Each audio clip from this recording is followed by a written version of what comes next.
Okay, we're going to talk about Puma and your collaboration about Yes. Gidra. Gidra, yeah. Yeah. So the first question, we send you 7 questions. So Okay. we pick 5. It's okay? Yeah, no problem. Okay. What was your first interaction with the newspaper Gidra? Well, I'm old, but I'm not that old. So Gidra was out like in the 60s and the 70s at UCLA, University of California, Los Angeles. Um, but it was really when we were working with Puma on multiple projects that gave shine to like the Asian American community. We started doing a couple of different projects during the pandemic, and it just kept escalating and escalating. Puma loved what we were doing. I loved what we were doing for the community. So we just kept dialing it up. And when we started to brainstorm on this collection that you're holding in your hand, you know, I think one of our designers actually stumbled upon Gidra. And so we did more and more research on it, figured out what they were all about. And then we found out that, you know, one of the co-founders of Gidra is still alive and healthy, thankfully, and living in Los Angeles. So we got to meet the founder, and he opened up the archives to us, you know. So that was really the first time that we learned all about Gidra. Whoa. So Yes. this is the reason that you pick. We are always think about a staple collabs. So we're thinking on gray and your pink, special pink, and maybe black. But this time you pick the yellow and black. Yeah. Do you know why? No, please tell me. Well, it's two reasons. One, Gidra's colors are often yellow and black. And second, there's like a classic Bruce Lee movie where Bruce Lee is wearing a whole yellow and black jumpsuit. And it's like it's one of the earliest sort of like pro-Asian moments in history, you know, and this is in Yeah. the 70s. And so it's also a nod to Bruce Lee as well. Okay, cool. So Bruce Lee it's involved in this selection too. Yeah, yeah. In spirit, yeah. Yeah. So how is it working with Puma this time? You have a new silhouette that it's the slipstream Slipstream. Yep, Slipstream, yeah. in this classic sweat. I gotta say, Puma is always like really, really fun and easy to work with for us. I would say we've collaborated with Puma more times than any other brand. I think we've done at least 15 to 20 different collaborations with Puma already. And they're just really great and easy to work with. They really trust us. You know, there's not a lot of like political corporate bullshit, even though they're like a massive company. But when we work with them, it just feels like a couple of creative people in a room working together, you know? Cool. Yeah. And you select which silhouette it's going to work, or they told you, okay, this time we have this number of, and you pick it. It was a collaboration, so they wanted to introduce Slipstream into the market, and so they asked us to work on that. And then I wanted to bring it back to the icon of the Puma suede, so it became like this 2-pack. Okay, it's like classic and new way. Yes, exactly. Okay, so how do your life has influenced on your projects? Oh, I mean, you know, I'm a brand owner, but I'm an entrepreneur, but I'm also an artist at the end of the day, right? And if you ask any artist, the way they live their life is obviously going to inspire what they create. And so, you know, even though I have this company and I have employees and everything, I'm still an artist. And so the way I grew up is going to inspire these things. And for me, I grew up as a minority living in the United States.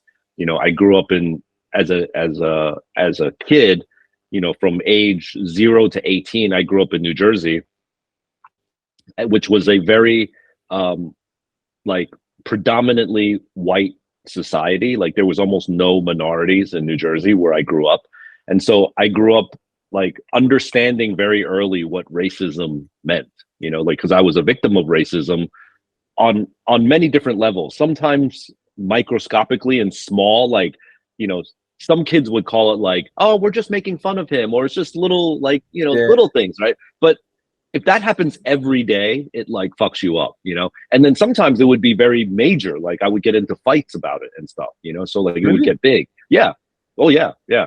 And so being aware of like my race was always something that was part of my childhood. So obviously that's going to inform things like this nowadays, you know? So they definitely go hand in hand. Yeah, and I think after and before the pandemic, the way that U.S. people, his behavior at the Asians changed.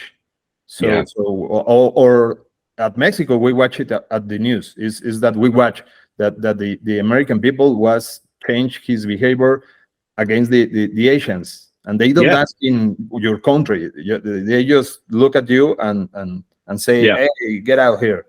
Yep. And Mexicans too. I mean, if you look at Yeah, what's happening on the border right now, it looks like a science fiction movie. yeah, It's crazy, you know, it's fucking crazy. And yeah, I think, you know, with the pandemic and Black Lives Matter and Donald Trump being as the president for that time, you know, I'm not going to get into politics, but I think what Donald Trump did is that he made a lot of people who maybe during like the Obama presidency and before, they were like quiet, and Donald Trump allowed these people, like I think people are just born racist. Like it's just a matter of how proud you are of being a racist. You either are racist and you're quiet about it at home, or you're racist and you're outside saying like go back home, you know? yeah, And I think Trump just took the same people and made them feel powerful, but they're still here.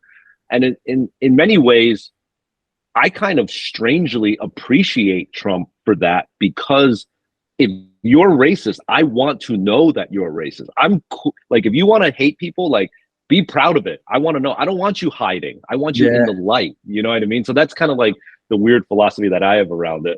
yeah, yeah. Me too. I think it's better to know how it came the problem in Yeah. front of you, and you say, okay, you're racist.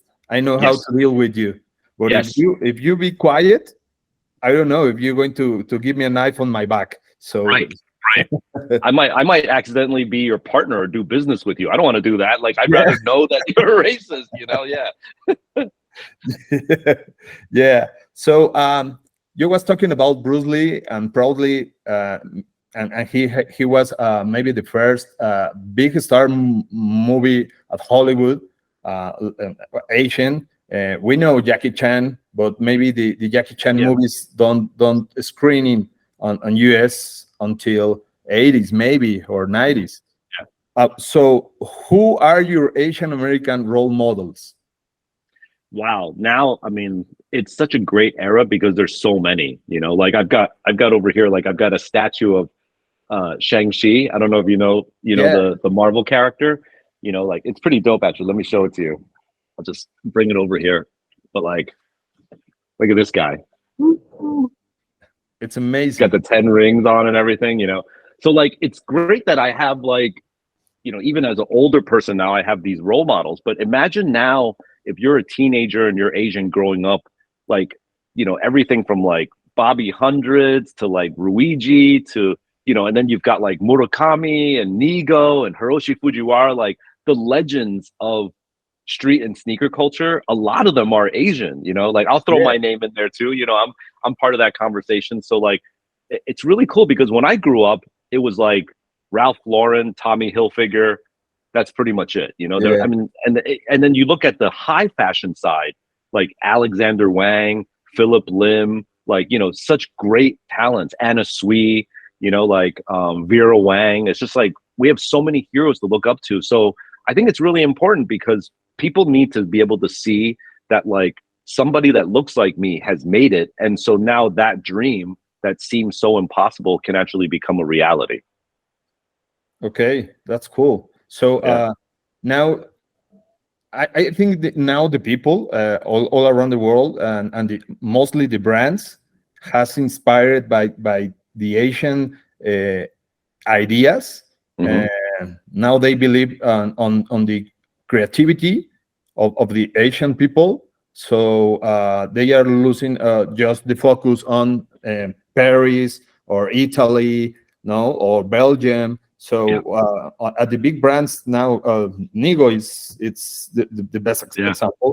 Okay, Yep. so he's on Kenzo. That okay, it's an Asian brand, but he broke a lot of stigmas and paradigms there. Yeah. I mean, with Bathing Ape, and how many mainstream celebrities were wearing Bathing Ape, and now with the Korean market, with BTS and Blackpink and Yes. everything, like they're the biggest stars in the world. Not the biggest Asian stars, but the biggest stars. Yeah, yeah. Yeah. Mexico, it's crazy. Mexico is crazy about the K-pop. Yeah. It's awesome. Trust me. It's so Yeah, awesome. yeah. And they are changing the graphics and the media, and I don't know. They are talking a new language that it's so fresh Hmm. for okay. We was like a flat on the hip hop. It's okay, but the graphics of hip hop was like a flat, and Yeah. now came the J-pop and K-pop, and it's an okay. Let's make it kawaii and anime Yeah. and Yeah. Yep. New language. Yeah. yeah, of course. So do you going to have a new collab with Puma soon? Yeah. Oh yeah. Well, the Ghidra one is actually like just the beginning. So we have another one coming out in the fall of this year called East West Ivy. So it's kind of taking about like how uh, Eastern culture and Western culture were coming together, especially on college campuses. So it was Okay. really cool to see like the style of like how East and West met on like the collegiate side, and there's like a lot of really great fashion that came out of that. So we're coming out with that collection, and then next year, 2024, is actually the Chinese astrological year of the dragon. So next Oh, year is the year of the dragon, and so Bruce Lee is the dragon. On the Ghidra you see a dragon as well. And actually, a lot of people don't know this, but the original staple logo before the pigeon was a dragon. really? Yeah, yeah. I can show you this. Look at this. I'll show you a Please. sample here. Oh, So this is like hold on. Let me model it. I'm gonna put it on. Hold on. So yeah, this is when I first started Staple back in 1997, because the pigeon I created the pigeon in 2005. So this is a varsity jacket that we're making, and the back of it has the original Staple dragon. This is the original logo for whoa. Staple. Yeah. So we're gonna bring this back next year for the Year of the Dragon collection, and that will be part of some Puma product as well. Oh, wow. That's so Yeah, cool. yeah, it is pretty cool. Yeah, yep. Well, so thank you for give us this little time to talk No, with thank you. you for the questions. Yeah, thanks for sharing it with your audience. So, congratulations to Sneaker Fever on your 10-year anniversary, a decade in the game, pushing the culture forward. Keep doing your thing, and I can't wait to come back and celebrate with y'all in Mexico. Thank you very much.